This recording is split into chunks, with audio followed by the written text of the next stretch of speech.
2000 and might have been 5 when Fraser Gehrig was going really well in the Coleman, and Matthew Lloyd was around. 2006, Matthew Lloyd was around the mark as well in the last game of the year.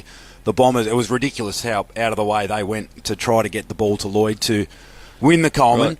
4 weeks out, though, for the Gold Coast. That might be going a bit early. It might be, but give them a bit of silverware. Did it work for Lloyd? Some little boomer-type handballs at the top of the goal square? Why not? They need some. Who won it that year, Lloyd or G-Train? G-Train. He did win. Yeah. Okay. My man. Remember that night, Rui? What was that?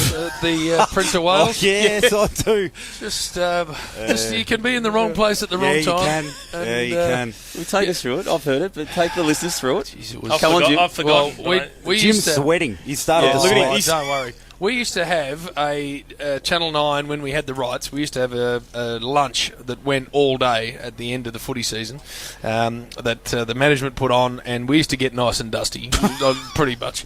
Anyway, Gaz and I made the very, very poor decision to go to one more joint rather than going home, and it happened to be the Prince of Wales in Fitzroy Street, St Kilda, and we happened to run into the St Kilda boys, which is absolutely fine. So obviously Rui was there, and Dal, and all of the boys, and they were playing really good footy at the time, so they were having their Mad Monday. Anyway, we managed to walk in there. I remember Big Goosey Maguire, and so anyway, I wasn't going particularly well at this point, Chief.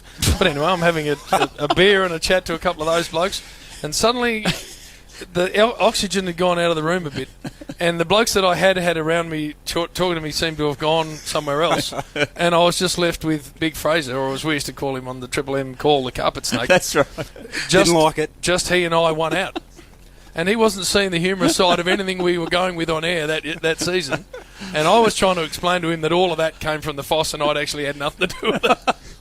And at the time, he's sort of saying to me, look, we can make this easy or hard. I can just take you outside, snap you in half. How does that sound?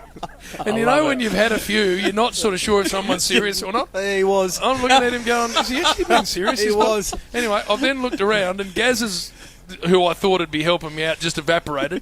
He's over with Rui, Goose, and all these blokes who are roaring. They've got their hands in their mouth, they're laughing that hard. But you must have had some false bravado about you, because you lick it up to the eyeballs. Ask Rui. Did I have any bravado at all? Nah. No, he had the mullet in full flight at that stage too, so he was looking pretty scary.